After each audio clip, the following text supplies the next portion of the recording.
কোরবানির গোশত কিভাবে বন্টন করবেন, কয় ভাগ করবেন? কোরবানির গোশত 3 দিনে বেশি রাখা জায়েজ আছে কিনা? কোরবানির পশুর চামড়ার বিধান কি?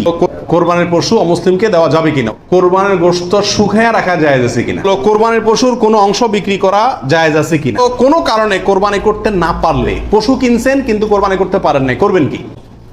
কোরবানির গোশত কিভাবে বন্টন করবেন, কয় ভাগ করবেন? এর উত্তর হলো, কোরবানির পশু 3 ভাগে বন্টন করা উলামা ইকরাম মুস্তাহাব বলেছেন, কিন্তু কোন হাদিসে এর ক্ষেত্রে আলাদা করে এভাবে নির্দেশ করা হয় যে 3 ভাগ করতে হবে। আল্লাহ কোরআনে বলছেন যে ফাকুলু মিনহু, তোমরা কোরবানির পশু থেকে নিজেরা খাও, ওয়া আতইমু আল কানিআ ওয়াল মুতাররা, ধনী গরিব সবাইকে দাও। তাহলে ধনী গরিব 2 ভাগকে দাও, আবার নিজে খাও, 3টাই হয়ে গেল এখানে।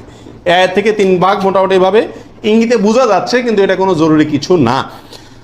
আর সহিহ মুসলিম হাদিসে আছে নবী সাল্লাল্লাহু আলাইহি ওয়াসাল্লাম বলেছেন তোমরা নিজেরা খাও, আবার রেখেও দাও, আবার দানও করো, অর্থাৎ 3টা করা যাবে। আবার সহিহ মুসলিমের আরেক বর্ণনায় আছে তোমরা খাও এবং মানুষকে খাওয়াও। তাহলে বোঝা গেল নিজে খাওয়া অন্যকে দান করা সবগুলাই উত্তম এই কোরবানির গোশতের ক্ষেত্রে। 49 নম্বর প্রশ্ন হলো, সমাজের ভাগ বলে একটা ভাগ প্রচলিত, যেটা জায়েজ আছে কিনা? অনেক এলাকাতে কোরবানি করার পরে সমাজের ভাগ উঠায় নেয় জোর করে, বা বলা ছাড়া, জোর করা লাগে না, এমনি সবাই দেয়। এটা জায়েজ আছে কিনা? উত্তর হলো এটা উচিত না, এটা অন্যায়। কেন? কারণ আমরা 5 জন মিলে একটা গরুতে অংশগ্রহণ করলাম, দিলাম, এখন সমাজে 1 ভাগ নিয়ে তাদের মতো গরিবকেই দিল তারা, কিন্তু আমার হয়তো অন্য গরিব আছে, আত্মীয় স্বজন, আমি তাদেরকে দেবো, কিন্তু তারা তো তাদের মতো দিচ্ছে। এটা উচিত না। আমার গোশতটা আমি কি করবো না করবো সম্পূর্ণ আমাকে স্বাধীনতা দিয়েছে ইসলাম, বিধায় সেখানে এরকম অঘোষিতভাবে চাঁদাবাজি বা হয়তো অনেকে সন্তুষ্ট হয়ে দেয়, কিন্তু কারোর মনে অসন্তুষ্ট থাকতে পারে। যদি থাকে তাহলে এটা জটিলতা দেখা দিবে। এই জন্য কি হবে না, এটা উচিত হবে না। যার যারটা তাকে ভাগ করতে দেওয়া উচিত এবং উত্তম। কোরবানির গোশত 3 দিনে বেশি রাখা জায়েজ আছে কিনা? উত্তর হলো জায়েজ আছে।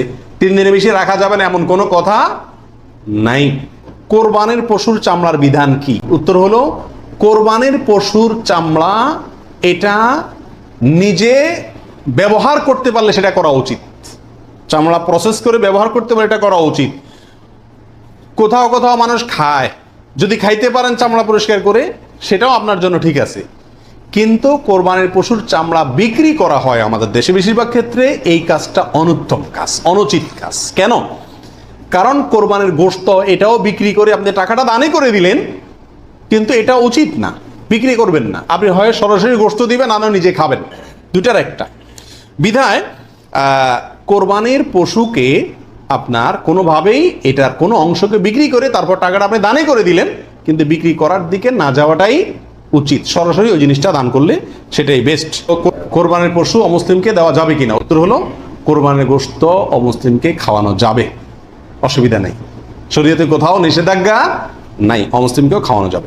কোরবানির গোশত শুকায়া রাখা জায়েজ আছে কিনা? যে এলাকায় ফ্রিজ নাই তারা শুকায়া রাখতে পারবে কিনা? অনেকে বলেন আমাদের দেশে যে কোরবানির গোশত কি কারণ যায় না, শুটকি বানানো যায় না, এতে গরুর কষ্ট হয়, পশুর কষ্ট হয় বা গুনাহ হয়। এগুলা মন গড়া কথাবার্তা, এটা সঠিক নয়। বরং যে কোনো ভাবে আপনি চাইলে কি করতে পারবেন, গোশত রাখতে পারবেন।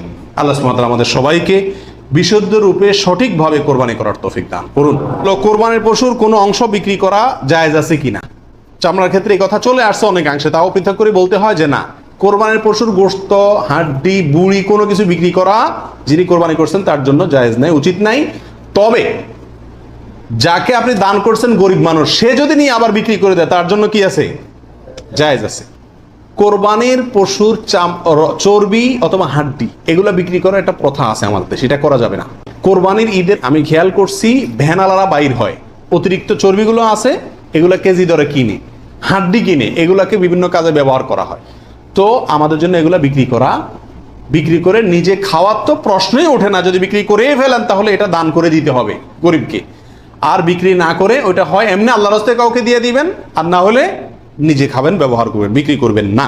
তো কোনো কারণে কোরবানি করতে না পারলে, পশু কিনছেন কিন্তু কোরবানি করতে পারেন না, করবেন কি? উত্তর হলো যে পরবর্তীতে কি করে দিবেন, আপনি সদকা করে দিবেন।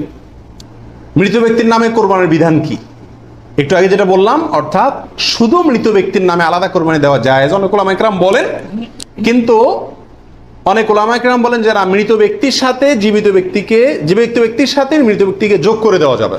আপনি একটা ছাগল দিলেন, বললেন যেটা আল্লাহ আমার এবং আমার মৃত বাবার পক্ষ থেকে।